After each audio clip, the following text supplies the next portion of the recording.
Hello मेरे प्यारे दोस्तों, तो चलिए आज के सेशन को स्टार्ट करते हैं आज की करंट अफेयर्स के साथ। आज का करंट अफेयर्स है 27 जून 2026। जो महत्वपूर्ण करंट अफेयर्स बनने वाले हैं उसको हम लोग आज देखेंगे। कुछ महत्वपूर्ण प्रश्न देखेंगे जो हमारे आगामी एग्जामिनेशन के लिए महत्वपूर्ण हो सकता है। तो इस सेशन को छूटने मत दीजिएगा, बस 5 से 10 मिनट आपको देख लेना है और बहुत कुछ जान जाना है इसके बारे में। Okay, so let me start with our today topic. हमारा टुडे टॉपिक है भारत यूरोपीय संघ एफटीए वार्ता में प्रगति।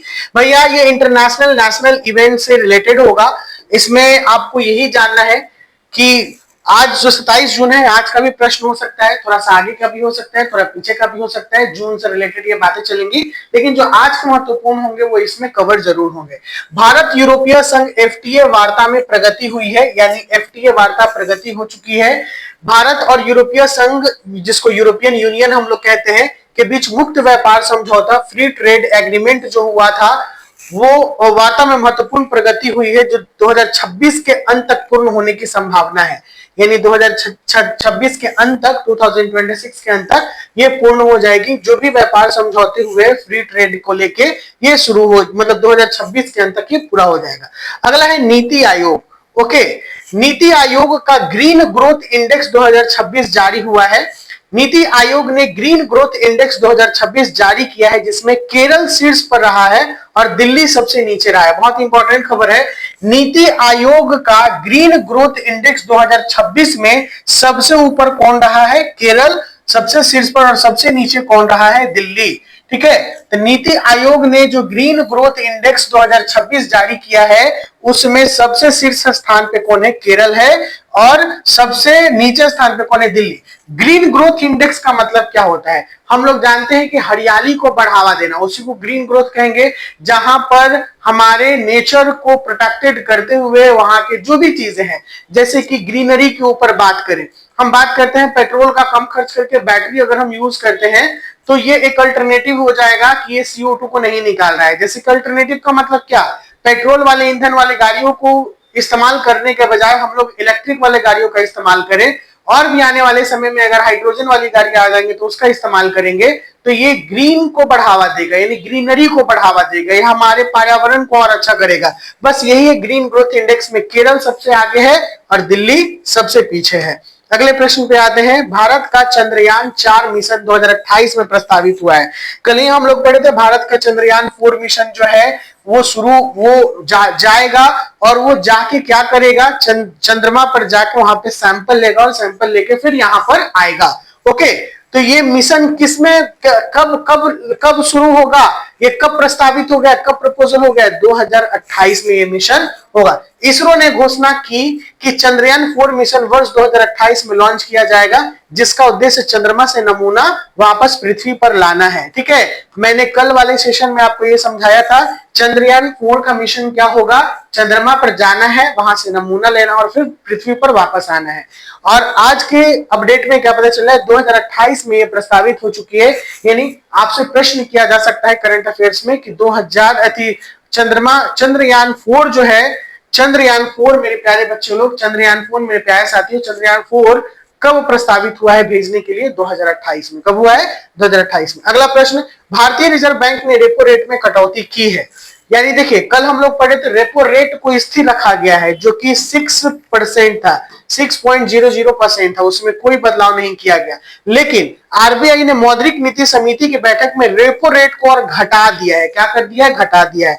तो 0.25% घटा दिया गया है, तो 5.75% कर दिया गया, जो 27 जून 2026 से लागू होगा। यह कब से लागू होगा? 27 जून, यानी आज के दिन से 27 जून से ये जो रेपो रेट है वो दर लागू हो जाएगा। इससे क्या होगा? इससे हमारे लोन्स जो हैं वो उसके जो क्या बोलते हैं, भार थोड़ा सा और कम हो जाएगा, यानी लोन्स हमें कम परसेंटेज पे मिलेंगे। तो मैंने कल आपको बताया था कि अभी स्थिर रखा गया है, लेकिन बैठक में इसे 0.25% घटाकर 25% घटाएंगे तो कितना आ जाएगा? 5.75% रेपो दर कर दिया गया है। अगले प्रश्न पे, मानसून ने पूरे भारत को कवर किया है। भारतीय मौसम विभाग IMD ने घोषणा की कि दक्षिण पश्चिम मानसून ने निर्धारित समय से 4 दिन पहले पूरे भारत को कवर कर लिया है। क्या कर लिया है? 4 दिन पहले पूरे भारत को कवर कर लिया है। लेकिन ऐसा थोड़ा सा मुश्किल लग रहा है, 4 दिन पहले पूरे भारत को कवर किया है, लेकिन अभी जितना वर्षा होना चाहिए उस हिसाब से वर्षा नहीं हो पाई है, उस हिसाब से वर्षा की कमी है। अगला प्रश्न पे चलते हैं। G20 टूरिज्म वर्किंग ग्रुप बैठक संपन्न हो गई है। G20 टूरिज्म जो है वो वर्किंग ग्रुप जो है वो संपन्न हो गई है। भारत की अध्यक्षता में कश्मीर से श्रीनगर में G20 टूरिज्म वर्किंग ग्रुप की बैठक 26-27 जून को 2026 को सफलतापूर्वक संपन्न कर लिया गया है। तो G20 में जब टूरिज्म पे बात हो गई है, ग्रुप बैठक में संपन्न हो गई है, तो डेफिनेटली परिपूर्ण रूप से आपको यह पता होगा कि G20 बैठक में जब टूरिज्म के बारे में बात हुई तो टूरिज्म यानी हमारे जो भी क्षेत्र हैं जहां पर लोग जाके घूम सकते हैं उसके लिए फायदा होगा, उसके लिए कुछ ये बैठक बात हुई होगी। कश्मीर के श्रीनगर में G20 टूरिज्म वर्किंग ग्रुप की बैठक 26-27 जून को अच्छे ढंग से पूर्ण हो चुकी है। विश्व बैंक ने भारत की विकास दर का अनुमान बढ़ाया है।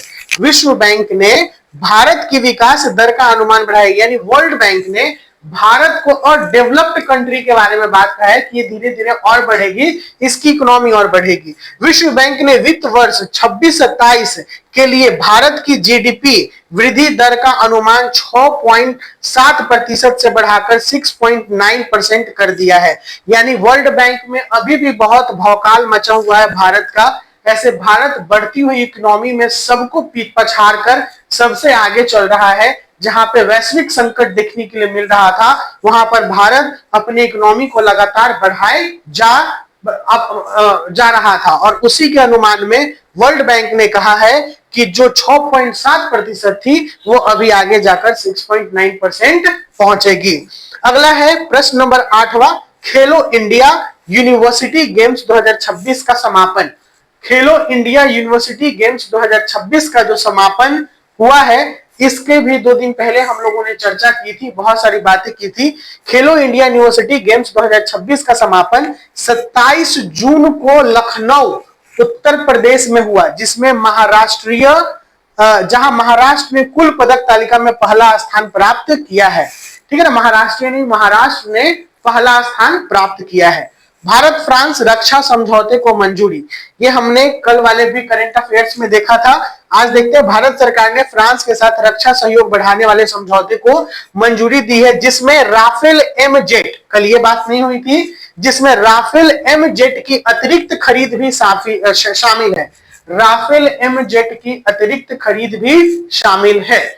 ओके, आगे अगले प्रश्न पे चलते हैं। झारखंड में भारत का पहला हाइड्रोजन वैली प्रोजेक्ट, झारखंड में भारत का पहला हाइड्रोजन वैली प्रोजेक्ट। तो आपसे प्रश्न ये कर सकता है कि भारत में पहला हाइड्रोजन वैली प्रोजेक्ट कहां पर शुरू किया गया है, तो ये झारखंड हो जाएगा। क्या हो जाएगा? झारखंड।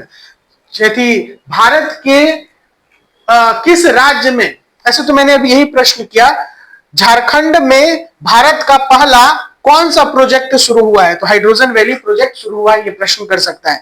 झारखंड में भारत का पहला ग्रीन हाइड्रोजन वैली प्रोजेक्ट शुरू किया गया है, जो देवघर धनबाद क्षेत्र में स्थापित होगा। किस क्षेत्र में स्थापित होगा?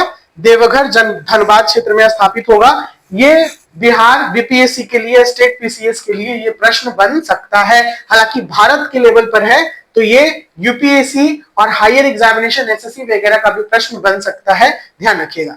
सेबी ने T+O सेटलमेंट को लागू किया है। सेबी ने 27 जून 2026 को चुनिंदा शेयरों और ईटीएफ्स में T+O सेटलमेंट उसी दिन निपटान लागू कर दिया है। T+0 भी और T+O भी हम लोग इसे बोल सकते हैं नॉट, उसी दिन लागू कर दिया है सेबी ने। यूएन ने महासागर संरक्षण संधि को अपनाया है। यूएन ने महासागर संधि को अपनाया है। यूएन ने महासागर संधि को अपनाया है। क्या कह रहा है ये प्रश्न? ये कह रहा है यूएन ने महासागर संरक्षण संधि को अपनाया है। संयुक्त राष्ट्र ने महासागर संरक्षण संधि, देखिए महासागर के बारे में मैंने कल भी बताया था, यानी ओशियन को रिजर्वेशन के लिए ट्रीटी तैयार की जा रही है, यानी कैसे कंजर्व करे ओशियन को, कैसे प्रिजर्व करे। तो इसमें महासागर संरक्षण संधि को अपनाया गया है, जिसका उद्देश्य 2030 तक 30% समुद्री क्षेत्र को संरक्षित करना है। समुद्र हमारे पृथ्वी पर समुद्र 70% में है, इस 70% जो पूरे अपने आप में है, इसमें से 30% ऐसा बोला जा रहा है, 30% इसका कि संरक्षित किया जाएगा। अरे भाई कर भी लिया, कर भी लो सब देश मिलके, क्योंकि समुद्र सी ओशियन इकोसिस्टम ऐसा इकोसिस्टम है जिसपे हमारा पूरा इकोसिस्टम टिका हुआ है। कई जैसे साइंटिस्ट वगैरह या जो जो जो मरीन रिसर्चर होते हैं उन्होंने ये बात कही है, प्रमाणित तौर पे भी कही है कि अगर समुद्र खराब हो रहा है, इकोसिस्टम खराब हो रहा है, इसका मतलब हमारा नेचर भी खराब हो रहा है, इकोसिस्टम खराब हो रहा है। तो इस पे थोड़ा गौर करने वाली बात है। बहुत अच्छी बात है कि यूएन ने महासागर संरक्षण संधि को अपनाया है और 2030 तक 30% समुद्री क्षेत्र को संरक्षित करना है, ये बात कहा है और ये होना भी चाहिए, बिल्कुल होना चाहिए। भारत का डिजिटल हेल्थ इकोसिस्टम मजबूत हुआ है, भारत का डिजिटल हेल्थ इकोसिस्टम मजबूत हुआ है। एनडीएचएम नेशनल डिजिटल हेल्थ मिशन, एनडीएचएम से जुड़े नागरिकों की संख्या 60 करोड़ के पार हो गई है। कितना करोड़ के पार? 60 करोड़ के पार हो गई है। लद्दाख को राज्य का दर्जा देने की मांग और तेज हो गई है। हमने ऐसे पिछले वाले भी करंट अफेयर्स में देखा था, लद्दाख में राज्य का दर्जा और छठी अनुसूची में शामिल करने की मांग को लेकर 27 जून को लेह में बड़ा शांतिपूर्ण प्रदर्शन हुआ है। यानी लद्दाख को यूनियन टेरिटरी से स्टेट में कन्वर्ट करने की मांग बढ़ गई है और ये मांग बढ़ते हुए क्या कहा गया है, छठी अनुसूची में शामिल करने की बात कही गई है इसमें। हमारा आज का अंतिम प्रश्न है 27 जून अंतरराष्ट्रीय सूक्ष्म लघु एवं मध्यम उद्यम दिवस। 27 जून को क्या मनाया जाता है? 27 जून को आज का सबसे इंपॉर्टेंट करंट अफेयर्स है अंतरराष्ट्रीय सूक्ष्म लघु एवं मध्यम उद्यम दिवस। उद्यम यानी हम लोग जानते हैं कि इंडस्ट्रियलाइजेशन से बात है, चाहे छोटे हो या मध्यम हो, सूक्ष्म यानी छोटे, लघु एवं मध्यम उद्यम दिवस मनाया जाता है। 27 जून को अंतरराष्ट्रीय एमएसएमई क्या मनाया जाता है? एमएसएमई दिवस मनाया गया, जिसका विषय रहा है छोटे उद्यम बड़ा प्रभाव समावेशी और सतत विकास के लिए। छोटे उद्यम बड़ा प्रभाव समावेशी और सतत विकास के लिए। तो आज के ये सेशन में हमने कंप्लीट कर लिया, पूरा पढ़ लिया।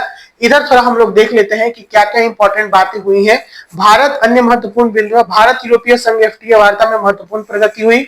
नीति आयोग की ग्रीन ग्रोथ इंडेक्स 2026 जारी की गई है। चंद्रयान 4 मिशन 2028 में प्रस्तावित हो गया है। आरबीआई ने रेपो रेट घटाकर 5.75 कर दिया है, यानी 0.25% घटा दिया है। मानसून ने पूरे भारत को कवर किया। G20 टूरिज्म वर्किंग ग्रुप बैठक श्रीनगर में संपन्न हुई है। विश्व बैंक में भारत की विकास दर का अनुमान बढ़ाया है। खेलो इंडिया यूनिवर्सिटी गेम्स 2026 का समापन हुआ है।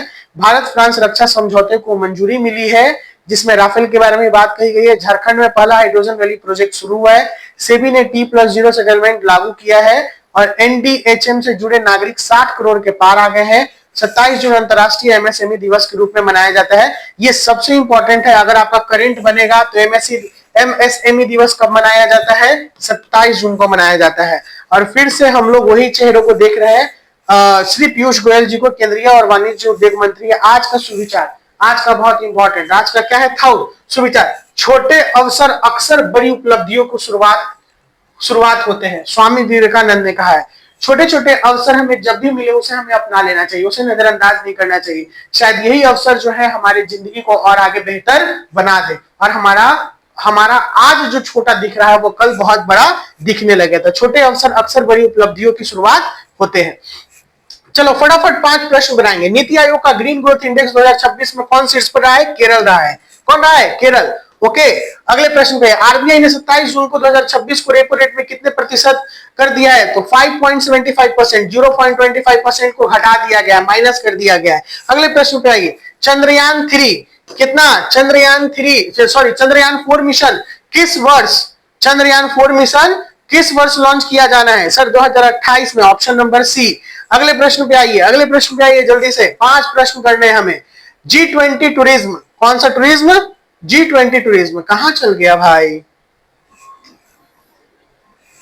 हाँ, G20 टूरिज्म वर्किंग ग्रुप बैठक 26-27 2026 कहां पे हुई है?